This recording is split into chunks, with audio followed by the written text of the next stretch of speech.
Alright, so before I start this rant, I just want to say that I'm sorry for being slow on YouTube and making videos. I just have not felt like making a video in a few days, and my creativity is like kind of just fucked. I don't know what to make a video about anymore. I see a fucking glare in my glasses, but it's alright. Yeah, I don't really have much of a creativity right now, but I just decided let's make a rant, why not? Also, videos may be slow, soon because I'm going back to school hopefully soon, and I will also be working hopefully soon, so both two hopefuls. But anyways, guys, let's get into today's rant, just for the, for the fuck of it. Today's rant is solely based off of the movie Halloween. Sorry about that. I had to fix that there. Anyways, today's rant is based off of the movie Halloween. A lot of people have their opinions on which Halloween is the best Halloween, and a lot of people want to argue to say that the last three Halloweens ever released, which were Halloween 6, Halloween H2O, and Halloween Resurrection, were by far the worst Halloween movies. My personal opinion, I used to believe that Halloween 3 was by far the worst movie ever, but that was until I actually sat down and watched it. And this was about last year that I had watched Halloween 3 Season of the Witch. I knew it had nothing to do with Michael Myers whatsoever, and I still sat down and watched it as as AMC did the Halloween marathon that they normally have every October. I finally sat down and watched the shit, and I fell in love with the movie. I have no idea how or why. It was just an amazing fucking film overall. The creativity behind it was just amazing. The concept of these masks exploding with a commercial that goes on, and then using the original Halloween movie as, a little commercial, I think it was, or something like that. It was really amazing. The masks that they used in that movie were just by far the most amazing mask ever. The witch, the skeleton, and the pumpkin head. Of course, they were original Dawn Post mask, and I love them all completely, even up to now. I have one in my collection. You guys seen it, but that's not what this video is about. The rant is basically to the people who don't really understand Michael Myers and understand Halloween. I still really don't understand Michael Myers or Halloween in general as a story, but I try to. I really try to. Where are we gonna start off with this? Halloween, the original Halloween movie that was made by John Carpenter, doesn't really give much of a story behind Michael Myers and who he is and what he is, per se, I should say like that. It just kind of opens up with this, somebody walking around outside, and then, you figure out, okay, this is young Michael Myers. He's stalking his sister, the boyfriend, and he kills her, so on and so forth. But there's no motive, there's no reason behind it. A lot of people are going to be like, well, what if he didn't need a motive, or what if he didn't need... But that's stupid. You always need a motive or a reason to do something. There's always a reason behind something that is being done. So that's what a lot of people don't seem to understand. When Rob Zombie remade Halloween in 2007, he actually gave Michael Myers a motive and a reason, and that was, he had no father, he had an abusive, he had no father, his sister didn't care about him, his mom's boyfriend didn't give a shit about him, his mom was a stripper. I mean, there was just so much that was a motive and a reason behind it, the neglect that he felt and everything. It gave Michael Myers more of a backstory to why he became who he was, how the reason why he killed the bully, why he killed the boyfriend, why he killed the sister. It all was reasons behind it. That's what the original story didn't do for us. It didn't really explain it, which kind of sucks, but it was awesome to finally see it and understand it through Rob Zombie's vision. It was an amazing film as well, very gruesome. I loved everything about that Halloween movie, and still to this day I love the original Halloween, and I love the remake, and I fucking hate remakes. I'll tell you that right now. I fucking hate remakes for the life of me. Nightmare on Elm Street remake fucking sucked assholes, okay? I'll just leave it at that. But another thing, people are trying to figure out who is Michael Myers and how can Michael Myers survive all these crazy shit that happens to him, being burned, being fucking blown up, being fucking shot at, decapitated, even though it wasn't him that was decapitated at the end of H2O. It was a paramedic. But, you know, everybody tries to figure out how is Michael Myers able to, you know, survive so much. But what people don't understand is Halloween 6 gives the explanation behind who Michael Myers is. And see, people will say Halloween 6 is one of the worst movies ever, and that's only because you guys have probably only seen the theatrical cut. You know, the regular, you know, DVD theater version that didn't give any explanation.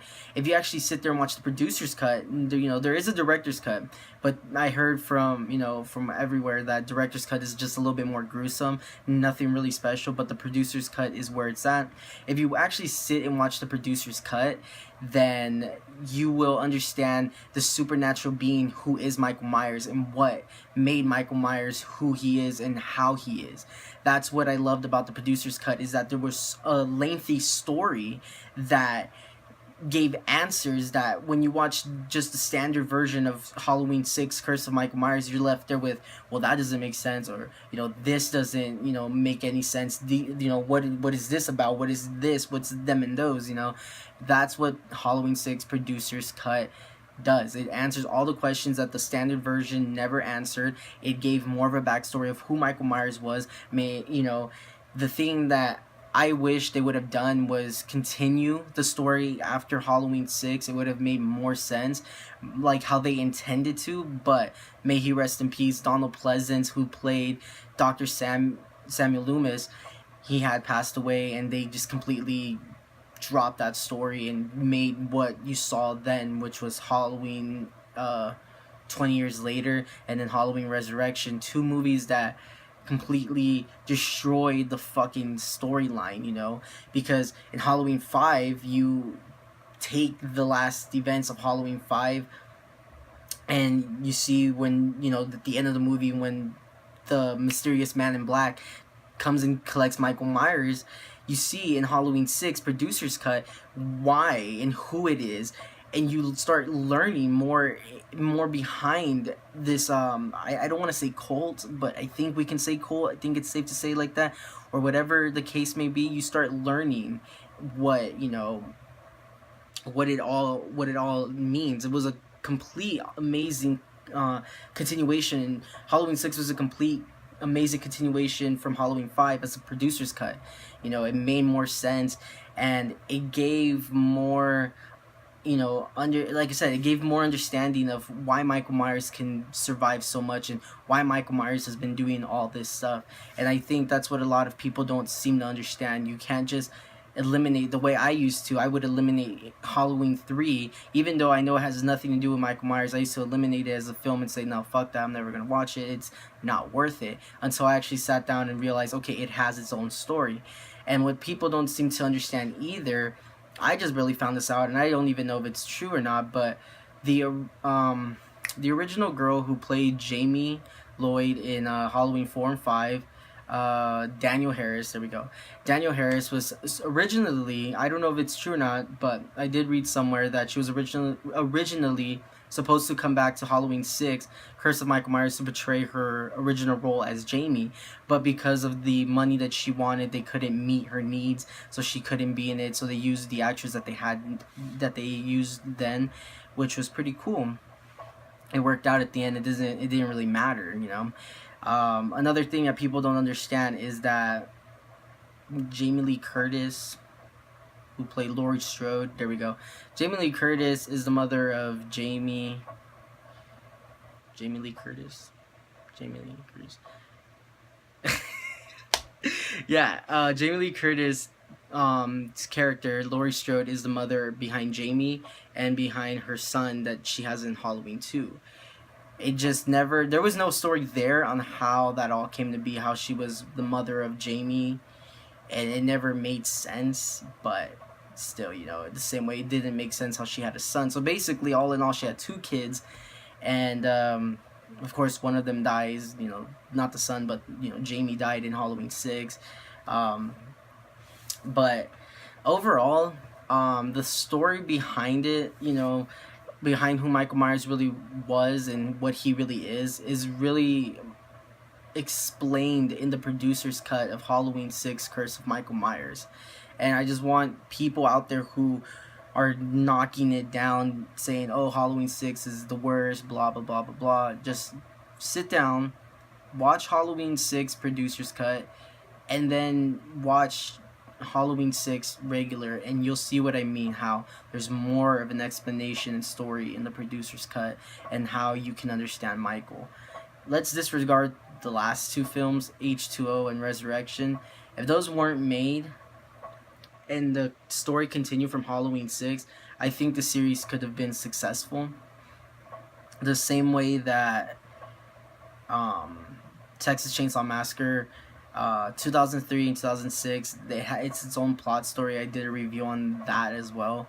It's its own story. 2003 Texas Chainsaw Massacre was a sequel, and 2006 was a prequel. The same way that they did it with the Star Wars series. They made, I think, the sequels first, and then they made the prequels after in the 2000s era, and it was weird, you know.